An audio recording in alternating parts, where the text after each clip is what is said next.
Hello नमस्कार everyone. अभी एक रिपोर्ट आया है, final report, that is IPC पर एक नया बिल आया है, दैट इज कॉल्ड भारतीय न्याय संहिता।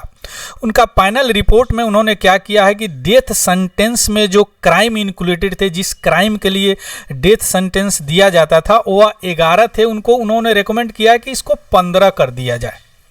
क्रिया बहुत सारे रिकमेंडेशन है इनका, तो उसमें एक रिकमेंडेशन है कि डेथ सेंटेंस में जो भी क्राइम है उनको 15 कर दिया जाए। तो इस वीडियोस के माध्यम से हम देखेंगे कि एक्चुअली कौन सा 4 क्राइम है जो उन्होंने इंक्लूड किया है और कौन सा 11 क्राइम है जो पुराने आईपीसी जो 1860 है उसमें दिया गया है, और हमारे यहाँ क्या मेजर है। एक दो जजमेंट इंपॉर्टेंट देख लेंगे, that is important for your examination.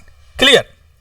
उससे पहले अगर आप नए हो तो प्लीज इस चैनल को सब्सक्राइब कीजिए। चलिए, इस पे एक और रिपोर्ट, इसी रिपोर्ट पर बीएनसी भारतीय, मैं एक वीडियो बनाया, उन्होंने बताया था कि एडल्ट्री को शामिल किया जाए आईपीसी में 496 में, है ना, आईपीसी में शामिल किया जाए। इस पे मैं वीडियो बनाया हूं, जाके देख लीजिएगा। उसी का रिकमेंडेशन ये है कि डेथ पेनाल्टी में भी क्राइम को इंक्लूड किया जाए। तो देखिए, सबसे पहले न्यूज, जो भारतीय न्याय संहिता है बीएनएस बिल 2023, उन्होंने बोला है कि जो भी ब्रिटिश एरा का जो 1860 का इंडियन पेनल कोड है उसमें क्राइम जो है 11 है जिसमें डेथ सेंटेंस दिए जाते हैं।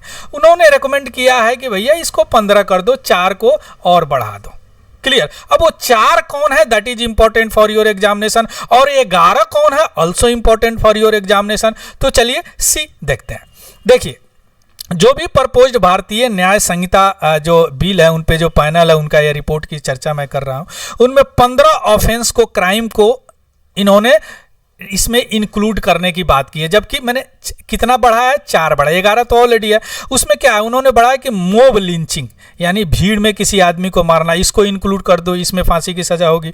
ऑर्गेनाइज्ड क्राइम, किसी तरह का कोई क्राइम है जो ऑर्गेनाइज्ड है तो उसको भी फांसी की सजा मिलेगी। टेररिज्म, ऑफ कोर्स, आतंकवाद, and rape of the minor, यानी किसी माइनर का अगर रेप होता है तो that is also included in the death sentence, death penalty उसको दिया जाए।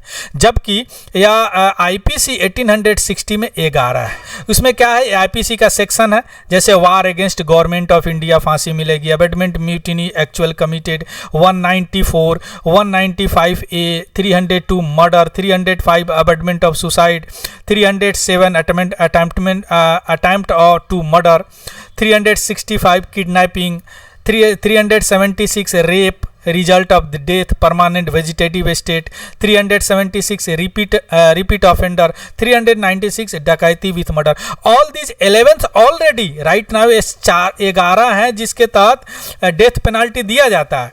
यह जो 4 जो है, जब मॉब लिंचिंग हो गया, आपको ऑर्गेनाइज्ड क्राइम हो गया, आपको टेररिज्म हो गया, और रेप ऑफ माइनर हो गया, इसको इन्होंने इंक्लूड किया है, इसको इन्होंने इंक्लूड किया है। अब देखते हैं कि इंडिया में तो ये डाटा है थोड़ा, यूपी में सबसे ज़्यादा डेथ रो प्रिजनर हैं, उसके बाद गुजरात, उसके बाद में Jharkhand. 165 death sentence were imposed by the trial court 2022, highest year since.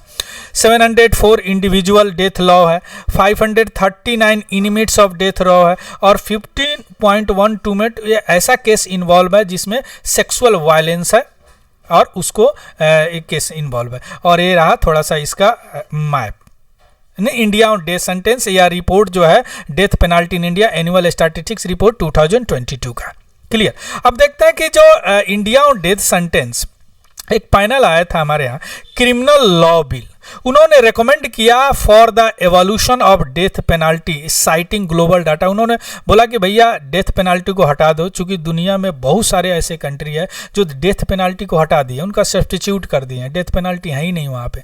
जैसे उन्होंने बोला था कि अभी करेंटली 113 कंट्री है पूरे विश्व में जो कि डेथ पेनाल्टी को हटा दिए हैं पूरी तरह, इंक्लूडिंग पपुआ न्यू ग्वाना। सो ये क्रिमिनल लॉ बिल जो पैनल जो था, इन्होंने बोला था सरकार को कि भैया इसको हटा दो आप, चूंकि 113 कंट्री है पूरे विश्व में जो डेथ पेनाल्टी रखते ही नहीं।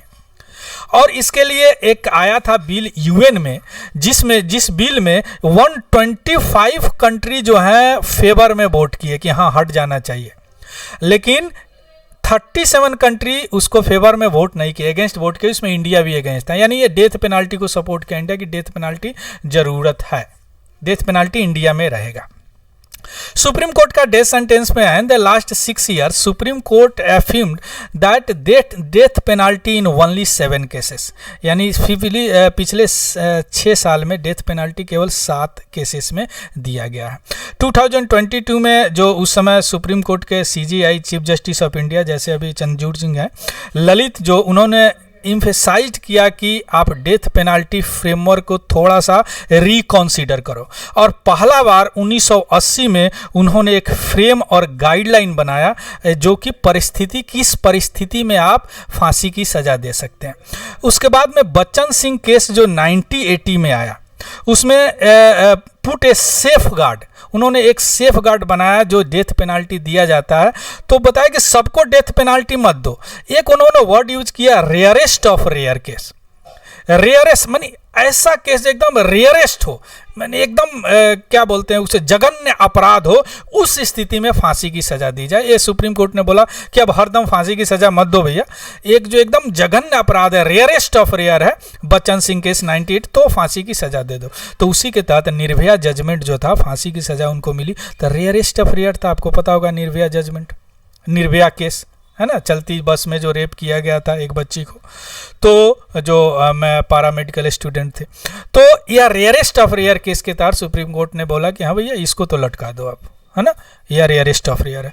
तो अभी इंडिया में क्या है, अभी भी फांसी की सज़ा होती है, लेकिन रेयरेस्ट ऑफ रेयर जो सेफ गार्ड है उसको फॉलो किया जाता है by the different courted, by the different court.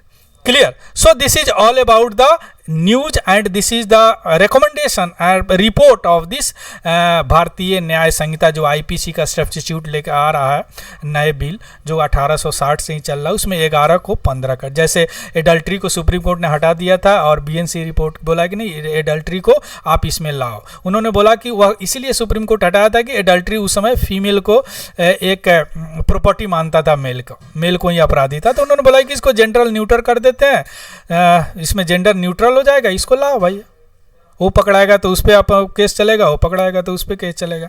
तो इसी तरह ये भी रिपोर्ट है। क्लियर? सो इसका भी PDF हमारे टेलीग्राम चैनल पे आपको मिल जाएगा। Thank you very much, have a good day and happy learning. Thank you.